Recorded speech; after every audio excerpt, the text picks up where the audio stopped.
Hello बच्चों, ये JEE main 2023 का क्वेश्चन है। 10 अप्रैल शिफ्ट 2 का क्वेश्चन है। देखिए क्वेश्चन में क्या बोला जा रहा है आपसे। क्वेश्चन में ये बोला गया कि gas is compressed adiabatically, which one of the following statement is not true.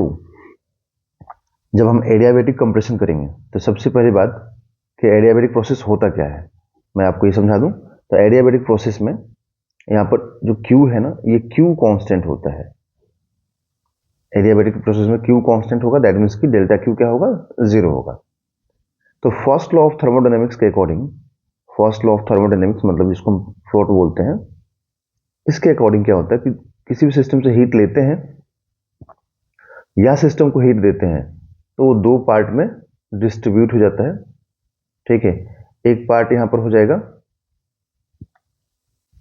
Internal energy, है ना, ये इंटरनल एनर्जी हो गया सिस्टम का, गैस का इंटरनल एनर्जी हो गया। ठीक है, एक पार्ट डिस्ट्रीब्यूट हो जाता है वर्क डन में, वर्क डन में चला जाता है।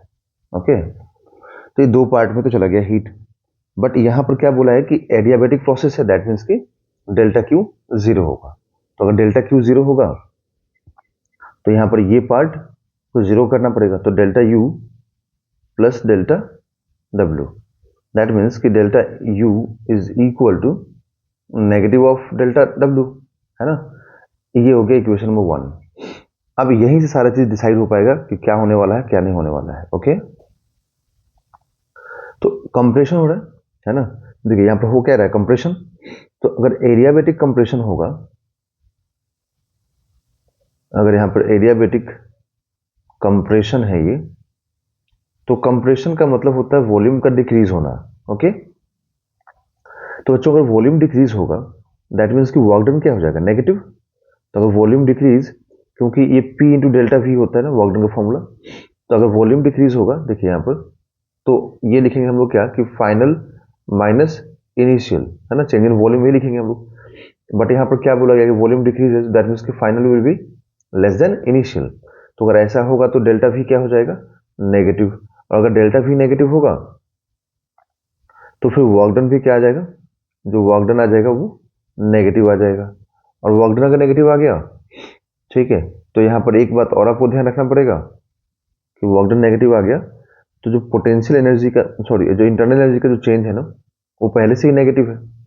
और वर्क डन भी नेगेटिव आ गया मान लीजिए, तो आपको इंटरनल एनर्जी क्या मालूम होगा, पॉजिटिव। और इंटरनल एनर्जी का फॉर्मूला क्या होता है, तो इंटरनल एनर्जी का फॉर्मूला होता है यहाँ पर delta U N C V delta T.